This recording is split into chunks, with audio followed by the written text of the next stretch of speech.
안녕하세요. 그저교회 전희철 목사입니다. 오늘은 교회에서 이루어지고 있는 신방에 대해서 이야기를 해보려고 합니다. 우리가 일반적으로 신방이라고 하면 목회자분들이 교우분들, 교인분들을 만나서 신앙적 돌봄과 보살핌을 하는 기도 제목도 나누고 또 삶의 이야기도 나누는 것을 의미할 텐데요.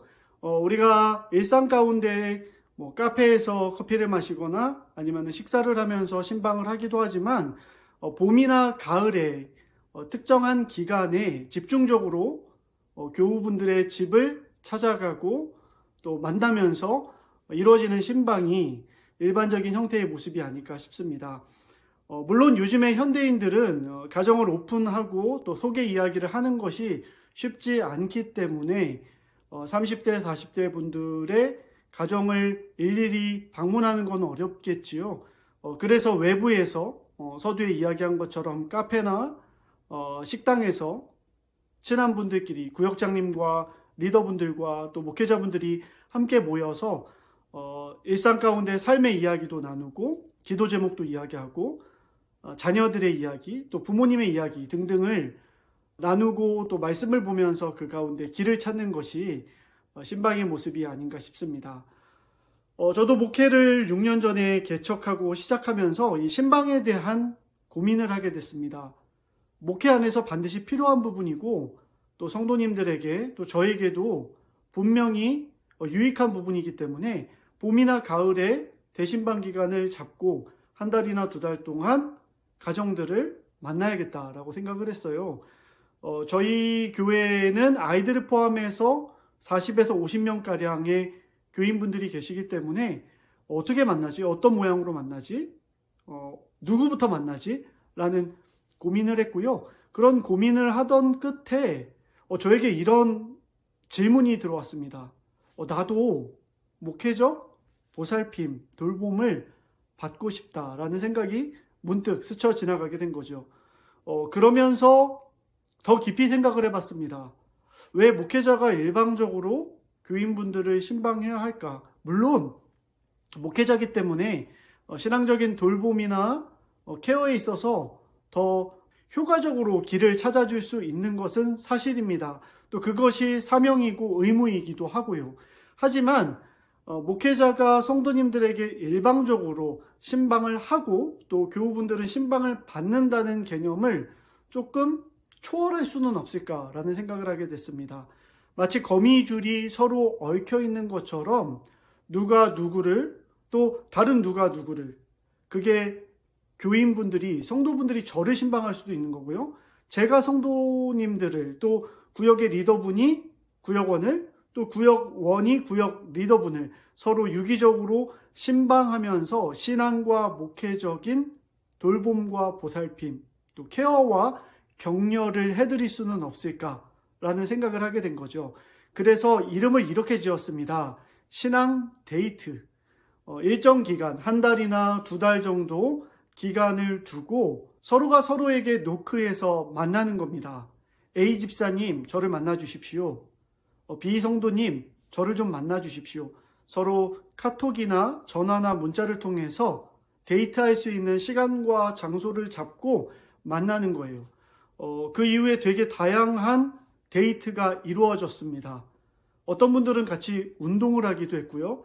또 어떤 분들은 같이 차를 마시고 또 어떤 분들은 산책로를 걸으며 이야기를 나누시기도 했습니다. 물론 식사를 하는 분들도 계셨고요. 그렇게 다양하게 1대1로 혹은 1대 다로 서로 만나고 서로의 안부를 묻고 또 서로의 기도 제목을 묻기 시작했죠. 여기 반드시 규칙이 필요합니다. 그냥 흐지부지 만나는 것은 신방이 되지 않는다라고 생각을 했고요. 물론 될 수 있지만 그래도 조금 대신방 기간이니만큼 만나서 할 수 있는 롤을 주었습니다. 만나서 이야기 나누고 마지막에는 꼭 서로의 기도 제목을 묻고 그 기도 제목으로 함께 기도하면서 모임을 마치면 신앙 데이트가 성공하는 거죠. 그리고 인증샷을 찍은 다음에 교회 카톡창에 서로 공유하면 신방비를 줬습니다. 1인당 10,000원씩 커피를 마셔도 되고 식사를 해도 되고 또 뭐 영화를 보거나 공연을 참여해도 좋습니다.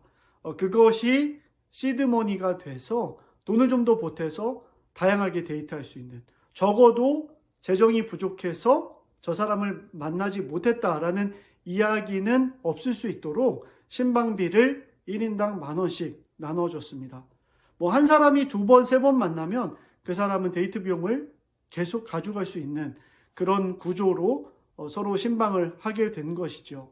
물론 쉽지 않습니다. 저 사람에게 내가 데이트를 신청했는데 거절당할 수도 있다. 실제로 거절당하기도 하고요. 또 나의 시간과 나의 에너지를 쏟아야 하는 것이기 때문에 내가 누군가를 만나는 게 쉬운 일은 아니죠. 물론 그 중에 제일 데이트를 많이 한 사람은 역시 목회자인 저였습니다. 그러나 제가 일방적으로 혼자 하는 것이 아니라 서로가 서로에게 조금씩 목회적 돌봄을 감당할 때 교회가 조금 더 단단해지지 않을까, 건강해지지 않을까라는 생각을 하게 됐고요. 올해로 2번의 신앙 데이트를 하게 됐습니다. 그 전에는 코로나로 인해서 만나지 못했고요. 올해 2번 만났고 내년에도 봄과 가을에 이런 신앙 데이트를 진행하려고 합니다. 저는 이 신앙 데이트가 성도분들에게 또 하나의 훈련이자 목회 도전이라고 생각을 합니다. 현대사회에서는 신앙의 모습조차 공동체가 아니라 개인화되어 있기 때문에 내가 누구를 불편하게 만나고 그 사람의 이야기를 듣는 것이 또 하나의 훈련이라고 생각합니다.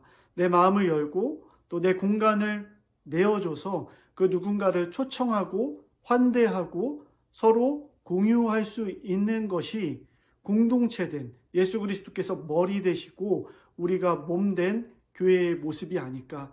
우리의 활동과 생각과 마음에서부터 그런 작은 제자 훈련을 하는 것이 좋지 않을까라는 생각을 해보게 됐습니다. 물론 저는 매주 또 기회가 되는 대로 성도님들에게 카톡이나 문자 또 실제로 만남을 통해서 신방을 하고 있습니다. 그러나 대신방 기간 동안에는 성도님들이 서로가 서로를 만날 수 있는 기회와 방법의 창구를 열어주는 것이 또 하나의 좋은 모델이 되지 않을까라는 생각을 해보게 됐습니다. 오늘 여기까지 이야기하도록 하겠습니다. 감사합니다.